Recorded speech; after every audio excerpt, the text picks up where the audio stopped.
2 Corinthians chapter 10. It was a change in topic from 8 and 9. What did Paul accomplish in chapter 10? What is the main point or the main points that he drives at in chapter 10? I guess what problem does he turn to address?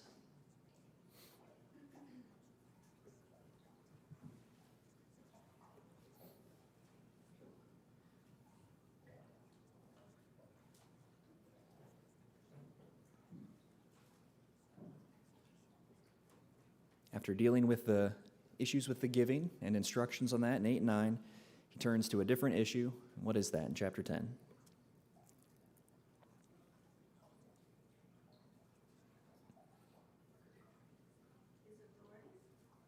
His authority. So he's defending his authority as an apostle, and specifically, this is something that's been mentioned or alluded to several times in the letter, but people that are challenging that authority. People that are propping themselves up as people that are worth following, worth listening to, and denigrating Paul, putting him down, saying he's not worth listening to, he's not trustworthy, he's not really what an apostle is supposed to look like, you shouldn't listen to him. And Paul is defending the job that he's doing and the purpose behind him doing it. It's for glorifying Christ. We see as he concludes in chapter 10, those people that are commending themselves and comparing amongst themselves about who's the most impressive, that's silly, that's nonsense. He who glories, let him glory in the Lord. For not he who commends himself is approved, but whom the Lord commends. Those that God is pleased with, those that are doing what God has asked them to do, that's something worth celebrating. That's something that's positive. These men are propping themselves up in pride and arrogance and focused on things that aren't godliness. So we get into chapter 11. We got a few verses into that, and we'll go ahead and rehash those opening verses as we delve into 11 for the rest of the evening. Oh, that you would bear with me in a little folly, and indeed you do bear with me. For I am jealous for you with godly jealousy. For I have betrothed you to one husband, that I might present you as a chaste virgin to Christ. But I fear lest somehow, as the serpent deceived Eve by his craftiness, so your minds may be corrupted from the simplicity that is in Christ.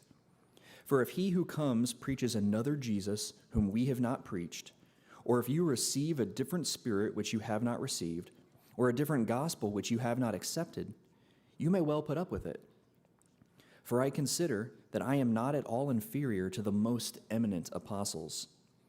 Even though I am untrained in speech, yet I am not in knowledge, but we have been thoroughly manifested among you in all things. So as he opens up, he's still dealing with the same issue from chapter 10.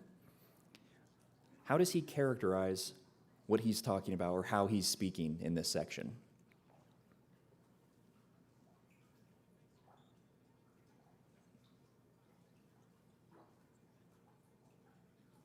What does Paul say that he's doing in this section? Or what is the quality of what he's doing? It's foolishness. He says, please bear with me in a little folly. Please bear with me as I do something foolish right now. And he says, you do bear with me.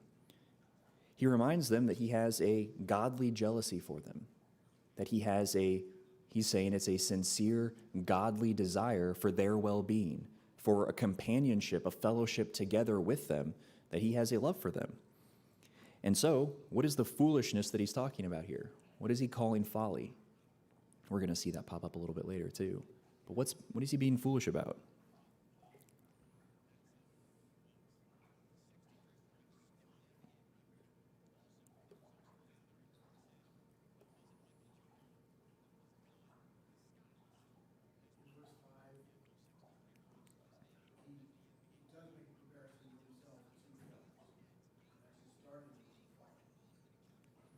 So in verse 5, he's making a comparison to other apostles.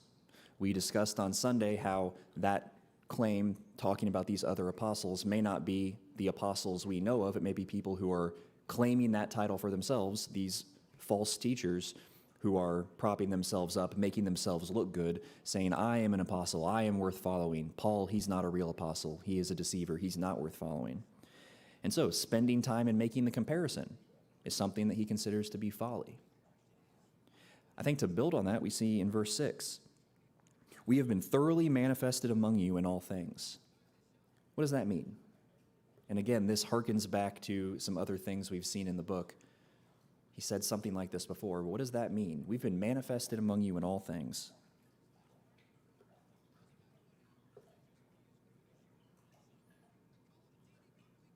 John? He's lived with them and worked with them for an extended period of time, so it seems that there are accusations and rumors. People are saying things behind their backs that the Corinthians shouldn't be tolerating because they know what kind of man and men, those that were with Paul, they know what kind of people they are based on the way they behaved while they were among them. So there really should be no room for accusations and slander and the backbiting and gossip that is apparently undermining their influence. It's getting a little bit ahead, but when mentioning apostles in chapter 12, in verse 12, when he's defending himself in court, he talks about the signs of an apostle were done among you. So maybe jumping ahead a little bit, just to pull that little tidbit out. I think it fits into this place as well. The things that would characterize a person as a true apostle were done among them, in contrast perhaps to these false apostles that are claiming the prestige that they don't deserve. So Paul spent time among them. Paul and his companions spent a long time together with the Corinthians. So the character that these men have was made manifest. It was evident. It would have been seen by any of the Corinthians that were there at the time. John pointed out in chapter 12, verse 12, truly the signs of an apostle were accomplished among you. He's reminding them that when I was there, the things that I did, you saw what an apostle looks like. You saw the deeds an apostle is meant to be doing. We saw earlier on talking about how his heart has been laid completely open to them. That's something that, again, if they think back, if they remember, they know who Paul is. Many of these people were there when he was there originally. They know his character. They know his quality. They know the heart that he has. He was made manifest. He's saying, this was obvious. You've seen it yourselves. The fact that now there are some who are making accusations about my character, that are casting down what it is that I've done and the way that I work, you know what the truth is. Those things shouldn't sway you. And so I think that also plays into the folly of this. He's having to defend himself among people that should well know his good character. We see another issue come up now in verse 7. Did I commit sin in humbling myself that you might be exalted, because I preached the gospel of God to you free of charge? I robbed other churches, taking wages from them to minister to you.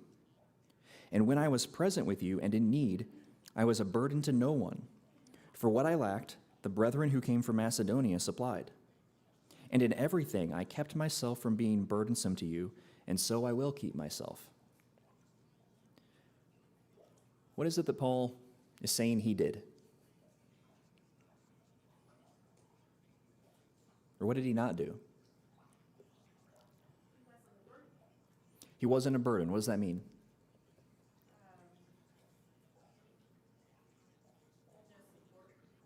He had no support. He wasn't taking finances. They were not providing for his physical needs. He preached the gospel among them, and yet didn't expect them to meet the physical needs that he had, the monetary needs that he had for just living, day-to-day work. He says that instead, he robbed other churches. That churches from other places, Macedonia specifically from that region, they're the ones that sent the funds necessary to meet his needs, made sure that he had food, lodging, whatever it is specifically that he had to acquire. They were the ones meeting his needs as he was preaching the gospel among Corinth and also in the region of Achaia. We see in 10 and 11, as the truth of Christ is in me, no one shall stop me from this boasting in the regions of Achaia. Why? Because I do not love you? God knows. So he's saying that in Corinth and in the entire region beyond them, which we saw that phrase mentioned in chapter 10 as well. That entire region, he didn't take payment from them to do this work. He did it with payment from other regions to support him. Now, again, I see a little bit of sarcasm at the beginning of this. What is it he asks them regarding that issue?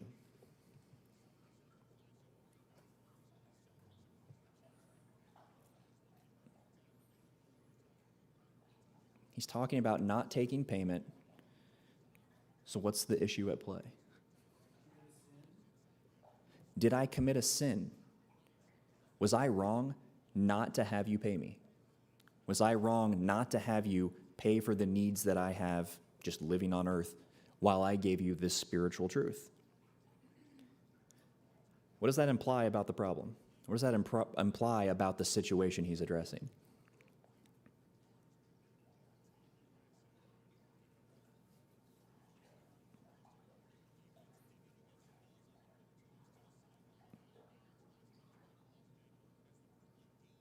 Yep. I'm not sure this is what you're after, but there has been a big issue about this collection of the saints. This has been talked about and fight against them. I think as we look through this, I think some are challenging whether Paul may have been involved with these funds the way that Okay. So Bill points out that the gathering for the saints, the thing that we just saw a couple chapters ago and was also in 1 Corinthians, this was a big endeavor, and so some accusation could have been raised against Paul that he was doing something for his own benefit. Then again, Paul heads a lot of those complaints off because he says, you pick who is going to send it, and maybe I'll go with them, but you pick people that you trust to accompany it. But yeah, that could be that he's putting those measures in place to defend against potential accusations like that. We talked about that when going over those sections as well. What else? Well, and I realize the way you phrased your answer that sometimes I ask mind-reading questions. Yeah. Just a little more about that. As you look at Acts chapter 20, as Paul is going back from Corinth to Macedonia, there's a group of, I believe, 7 people with him from all different parts. And while it doesn't say it, there's at least an implication that this collection was probably with them. And then I find it very interesting that we never hear about the delivery of that collection to these people. I don't know of a single place in Scripture that talks about the delivery of those funds. So Bill points again to, I think, Acts chapter 20, where we see that Paul, with quite a few people, are traveling back to Judea, and very likely the gift was among them, though we don't see what the after effects were of that. I think another issue here in 2 Corinthians 11, beyond potential accusations against him and this gift that he was gathering, I think that some of these people are saying he doesn't even take payment for what he's teaching. A real apostle is supported by the people that he's preaching to. But Paul doesn't do that. I think the reason he brings it up this way is because at least a few people have tried to make that accusation, that he's trying to be sly, he's trying to get his teaching in here, and he wants to make that as easy as possible by not accepting payment. There's something suspicious about that. And so that's why he's asking, did I sin against you because I didn't have you pay me? I'm not going to have anyone take away my boasting that in the entire region, I did not take payment from you. Others supported me while I spread the gospel to you. Why? Because I do not love you? God knows. He's saying, apparently, some people think that because he wasn't taking payment, that means he didn't have a real love for them. He wasn't preaching to them out of a sincere love. And he's saying, God knows the truth. And again, refer back, you knew the character that I had when I was among you. Those that knew me should remember the love that I had for you. In verse 12, but what I do, I will also continue to do, that I may cut off the opportunity from those who desire an opportunity to be regarded just as we are in the things of which they boast. For such are false apostles, deceitful workers, transforming themselves into apostles of Christ. And no wonder, For Satan himself transforms himself into an angel of light. Therefore, it is no great thing if his ministers also transform themselves into ministers of righteousness, whose end will be according to their works. So Paul says that he did this out of love for them. He's going to keep on conducting himself this way, even though some have used his non-payment as a reason to cast doubt on his ministry. But he says he's going to keep doing it so that he cuts off any opportunity that these people may have to essentially cause problems. Because him accepting payment, these people that are false and dishonest and just want to cast down Paul, they can use that just as well to try to stir up trouble. And then we see, I think, a section that we've heard referred to a lot. We see this kind of imagery a lot. That it's no wonder that they're trying to prop themselves up as apostles, because Satan himself transforms himself into an angel of light. So, of course, his servants, the people that are actively serving Satan, make themselves look like ministers of righteousness, whose end will be according to their works. Again, at the beginning of chapter 10, he's talking about the judgment that he's going to have when he comes among them. He's talking about disobedience will be punished when your obedience is complete. He's calling for the Corinthians as a whole to act in righteousness, to understand his message in righteousness, and then these particular individuals who are committed to their wickedness, committed to their disobedience and deceit, they will be dealt with. And he says especially, their end will be according to their works. Andrew.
So Andrew referred to an arc that we see throughout both of these letters. At the beginning of 1 Corinthians chapter 1, he's dealing with people that are going after different teachers, and there's disunity because of their favoring certain teachers over another.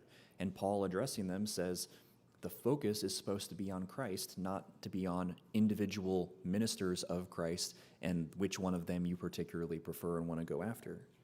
And then he's addressing the listeners, the followers at that point in time. Now, through a bit of time and a lot of lesson and a lot of letter, he's dealing with some false teachers. I mean, Apollos and Paul and Christ, those are all good teachers that you're supposed to follow after.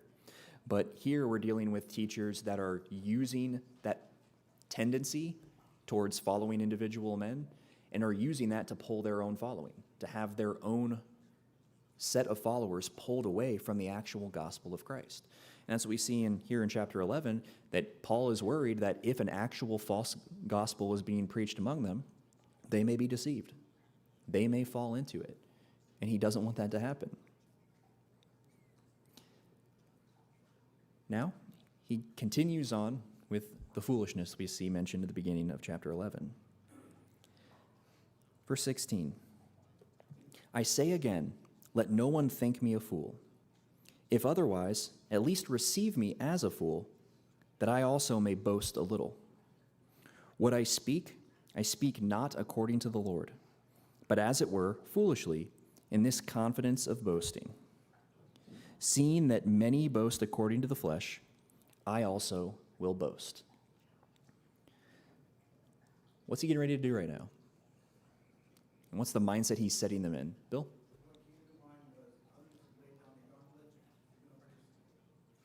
Others have laid down the gauntlet, and so I'm going to participate. I recognize that there is foolishness in the self-aggrandizement that these people have They compare themselves among themselves, but I am going to address it now. I'm going to address this thing. He says, let no one think me a fool, but if otherwise, at least receive me as a fool that I can boast a little bit. So Paul is going to boast.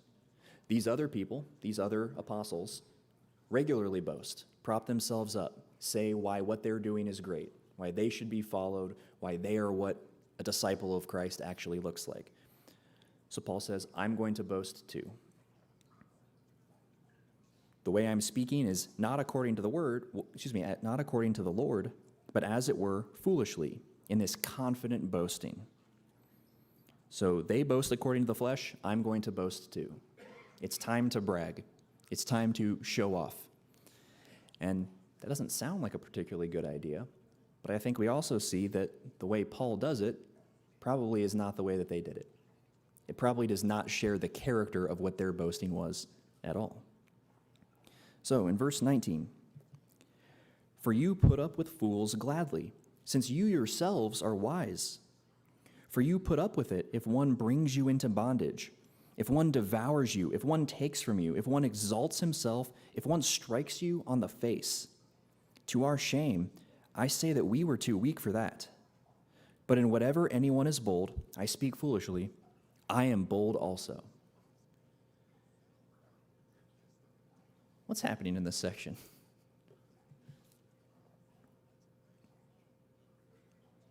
And I probably read some of my own tone into that in the way I delivered it, which may color your interpretation, but what does he say there? You put up with fools gladly since you are wise. What's that mean?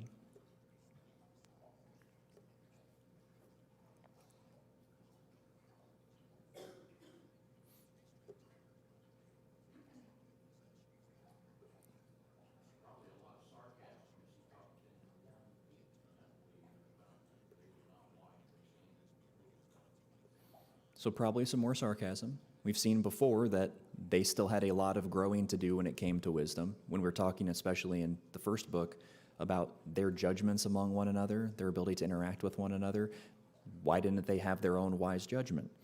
So that could be part of it. And they put up with fools. I think Paul's calling out, again, these false teachers, these false apostles. He is saying they are foolish, and you gladly allow them to teach among you because you're able to discern. You are wise enough to discern. Again, potentially a bit of sarcasm. I think that comes out a little more strongly in the next few verses. What does he say that they put up with? John? Does sound foolish that they're apparently are complaining because Paul did not take any money from them, but then others who are false teachers are probably or apparently taking advantage of them by, taking money from them, taking advantage of them in that, and then teaching false doctrine based, on receiving funds from them. So, because they're allowing false teachers to take advantage of them financially, and Paul looks like the bad guy because he's not taking money from them, which is really kind of ridiculous. So again, the sarcasm I think is really playing in here. Thinking wise, but people are taking money from you to teach you foolishness, and then they're accusing me of taking advantage of you because I don't take money from you. Does that make sense? As John points out, they're allowing these foolish teachers to stand before them and teach. They're allowing these teachers to do all of these things, to take advantage of them, that they bring them into bondage. They are being brought into bondage by fools. They let the fools devour them, take from them. They prop themselves up, and you let them be propped up in front of you. They strike you on the face. I don't know if that's a literal thing or not, but they allow these foolish teachers to stand up and degrade them, to embarrass them, to shame them, which a slap in the face physically would do, and maybe it's metaphorical, I don't know. Point is, they are abused, they are mistreated by these foolish false teachers. And these Corinthians are so wise that they allow that to just happen. And as we said before, they somehow have allowed that at least some of them, to cause them to doubt Paul because Paul didn't do those things. See in verse 21, to our shame, I say that we were too weak for that. Again, I see the sarcasm there. We weren't strong enough to abuse you, to take from you, to prop ourselves up and make you bow down to us and think that we're so grand, to praise us. We weren't strong enough to shame you and humiliate you by smacking you in the face. We were too weak for that. Again, I don't think Paul actually believes that that's what strength looks like, nor does he think that that's what serving the gospel of Christ looks like. But they've, at least some of them, have fallen for thinking that that's what apostleship looks like and have followed after those people and forgotten Paul, who brought them into Christ in the first place. And so, in whatever anyone is bold, whatever any of these foolish people find to boast in, to be bold in, Paul's saying, I'm going to speak foolishly like them, to brag and to boast about myself. I am bold also. In verse 22, are they Hebrews? So am I. Are they Israelites? So am I. Are they the seed of Abraham? So am I. Are they ministers of Christ? I speak as a fool. I am more. In labors more abundant, in stripes above measure, in prisons more frequently, in deaths often. From the Jews 5 times I received 40 stripes minus 1. 3 times I was beaten with rods. Once I was stoned. 3 times I was shipwrecked. A night and a day I have been in the deep. In journeys often, in perils of waters, in perils of robbers, in perils of my own countrymen, in perils of the Gentiles, in perils in the city, in perils in the wilderness, in perils in the sea, in perils among false brethren, in weariness and toil, in sleeplessness often, in hunger and thirst, in fastings often, in cold and nakedness. So Paul is going to boast just like all these other people boast. He says it's a foolish thing to do, but I'm going to brag about what I am, who I am, and what I do. The first few things, he says, hey, we have a few things in common. There's a few points where we're basically on par. They're Hebrews, Paul's a Hebrew. They're Israelites, Paul's an Israelite. They're from the seed of Abraham, so is Paul. What does that part serve? What does that section serve? Why would that be something he needs to bring up here?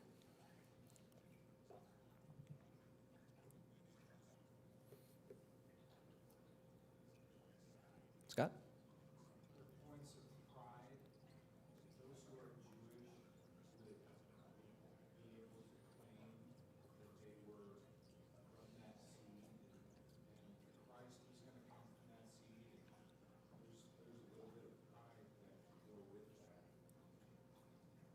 There's pride that can be associated with it.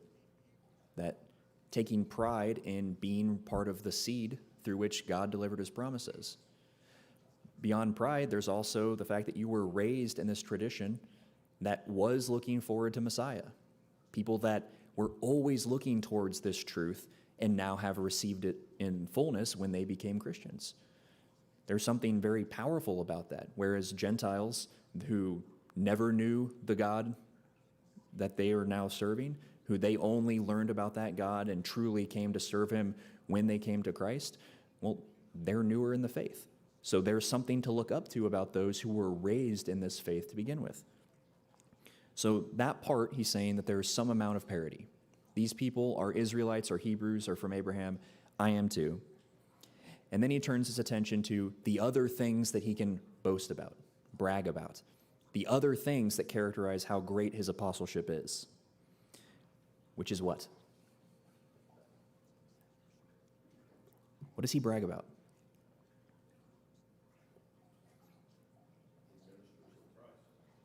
Being ministers of Christ. These other people claim to be ministers of Christ. Paul is bragging, saying, I really have been. What are the signs that show that?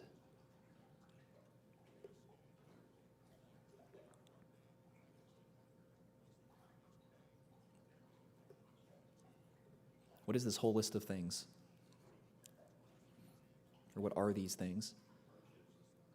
Hardships, suffering, extreme suffering, persecution. Look at all of the times that I was in peril, all of the times I was beaten, I was thrown into prison, being shipwrecked while trying to go about sharing the gospel, that my fellow countrymen, so people from my own nation, wanted to harm me, people that are from other nations wanted to harm me, lost in the wilderness, lost at sea, people that claim to be brethren, people that claim to follow Christ, who are my brothers, but weren't really, in peril of them. Through all of this suffering, that's what he's bragging about. Again, we've seen stuff like this in some of the other sections of the Corinthian letters. What he finds to boast in, what he finds to take pride in, is how great God is working through him in the face of all of this suffering, all of this hardship. Again, these people who are propping themselves up, who think that they are great and think that Paul is living a miserable, pathetic life, which can't be what an apostle actually looks like, that's what Paul finds to brag about. That's what he finds to boast about. In my suffering, that's why I will boast that I am a real minister of the Lord, because I'm willing to go through all of that for him, and I don't get anything else out of it. You're not paying me, obviously. I don't get any of that either. I'm going through it because of my sincere concern for you. He finishes up in verse 28. Besides the other things, what comes upon me daily, my deep concern for all the churches. Who is weak, and I am not weak? Who is made to stumble, and I do not burn with indignation? So in addition of all of that turmoil and all of that physical suffering he's going through, what does he cap it off with and says it's the thing that he can boast about?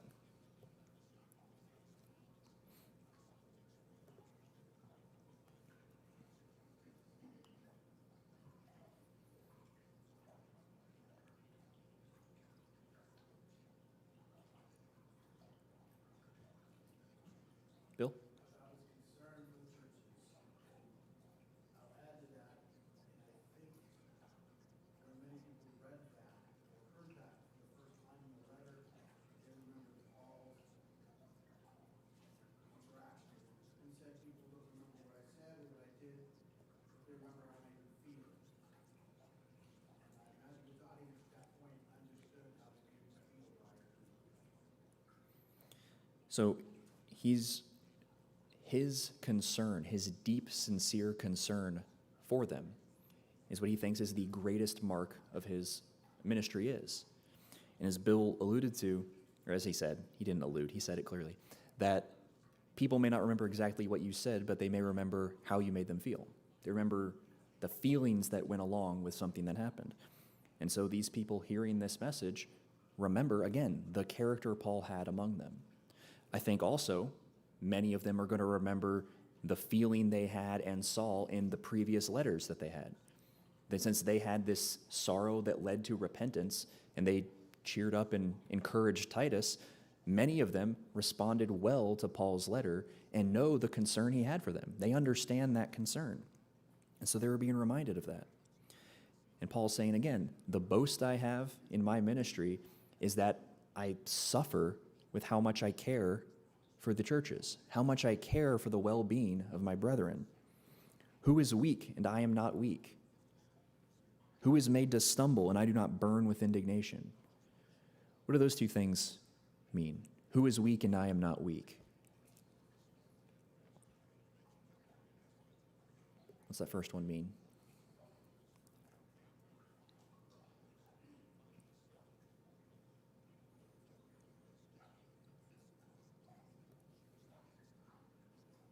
The word weak can have a few different understandings, a few different connotations. What does that mean in this case? And if you have another translation, feel free to add it to the discussion.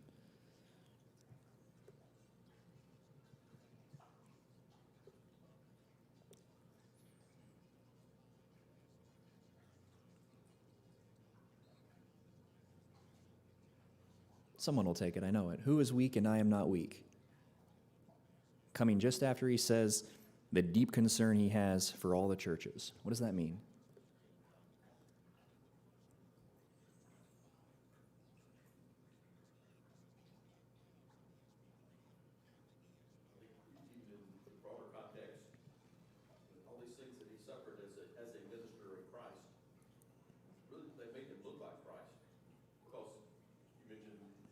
going through all these things for Jesus, but and got nothing from it.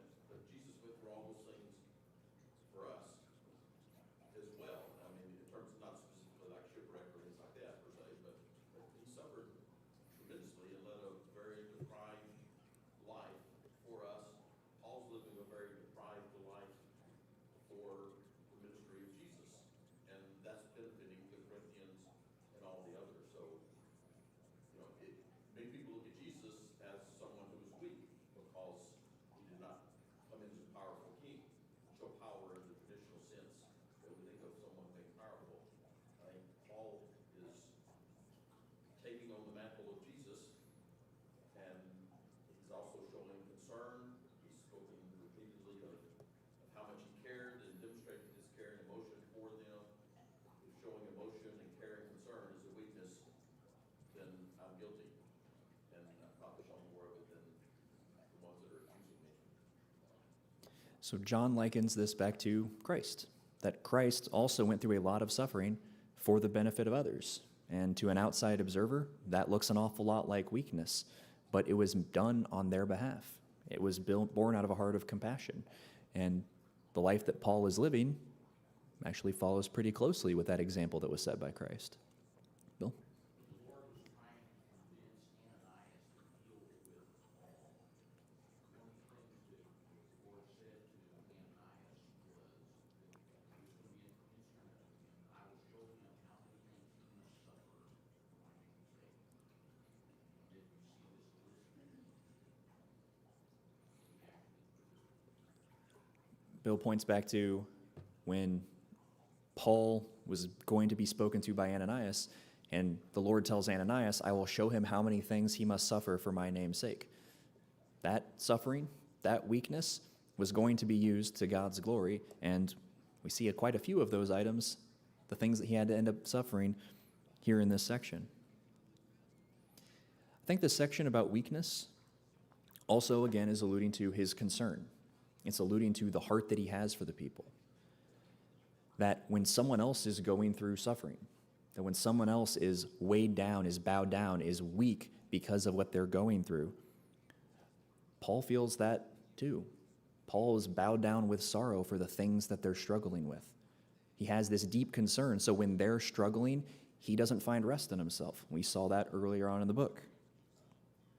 The second section, who is made to stumble, and I do not burn with indignation? My scripture has with indignation in italics, which indicates it's added to try to clarify. What does that mean? Who is made to stumble and I do not burn?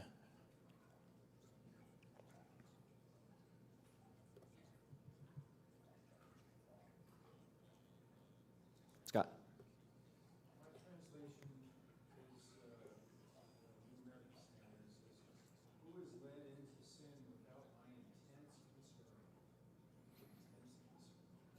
Scott's translation makes it very clear. Who is led into sin without my intense concern? That when brethren are caused to stumble, when brethren are led down the wrong path and fall into sin, he's distressed by it. He's angry with those that have caused that problem to arise, that have led them into sin.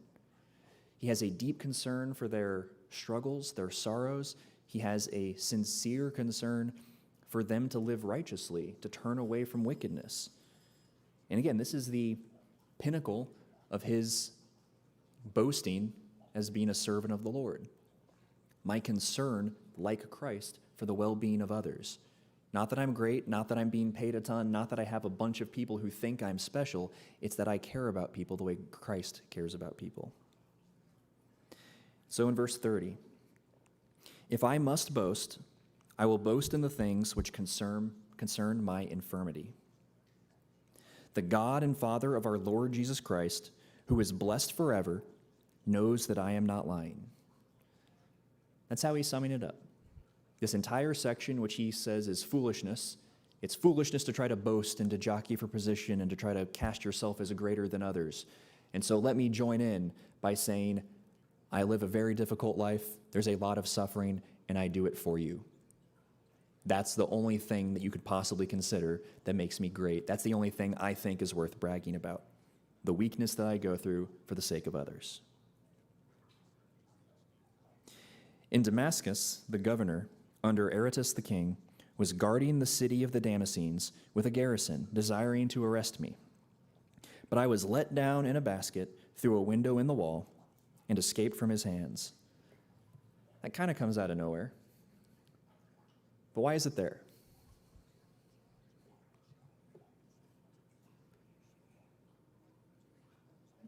Is it just a sudden Paul segue, or does it connect to the topic?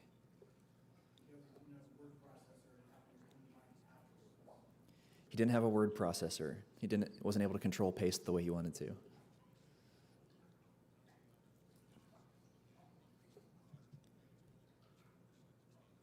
Why is this part relevant, if at all?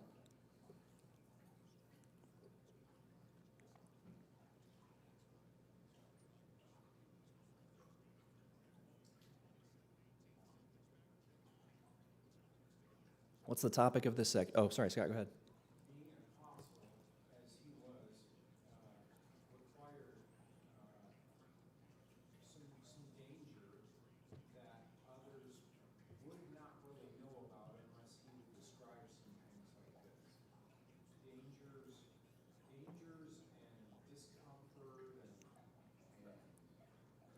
and the kinds of things in order to be compassionate and caring toward other people. That's the qualifier of being an apostle. A lot of them, I think, what's the number, 13 of them? No, 12. The 12, one after Joseph, Judas. died, the J word. But those 12 all died. And then Paul as well, all died in their persecution. And those are qualifiers pointing to them. They really loved their Lord. This was the truth they were standing up for. They wouldn't stand up for it if it wasn't true. Even if they were collecting a little money as a preacher at a place like Corinth here, that wasn't really enough to be called an apostle.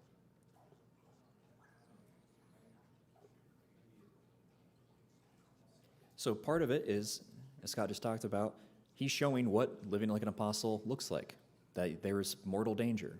We saw that in the list before, and now he's listing an example of trying to be taken into captivity and having to escape from that captivity, recognizing the life of an apostle is not always glamorous, but it's done for the sake of the truth. Why else is this specifically called out? Because this could have just been bunched in with the list from before of the things that he suffered. Is there anything special about this, and how does it relate to the topic? The topic at hand being what?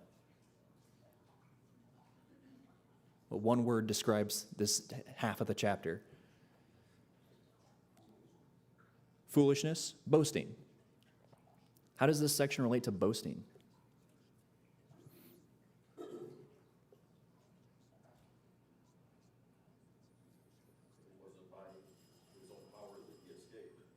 It wasn't by his own power that he escaped. It's depending on God. It's depending on the help from other people as well. He says, I'm going to boast in my infirmity. And so he brings up, I think, something that's relatively early in his career as serving as an apostle. But he's saying, people wanted to arrest me, and I was let down a wall, hanging in a basket to escape by night. That's not impressive. That's not glorious. That's not an example of me being strong and powerful and worth following. That's an example of me being weak and small and humble and just a man. But that is, again, something I will point to, that God used that. God used a man who went through something as humiliating as that to spread the gospel, to bring people to Christ. Again, he's boasting in his infirmity. He's saying, as an apostle, you think that looks pathetic, but that's what God uses to accomplish his work. We'll see a little bit more in boasting and a little bit more on what infirmity means for someone serving the gospel in chapter 12. We should return there on Sunday. Thank you all.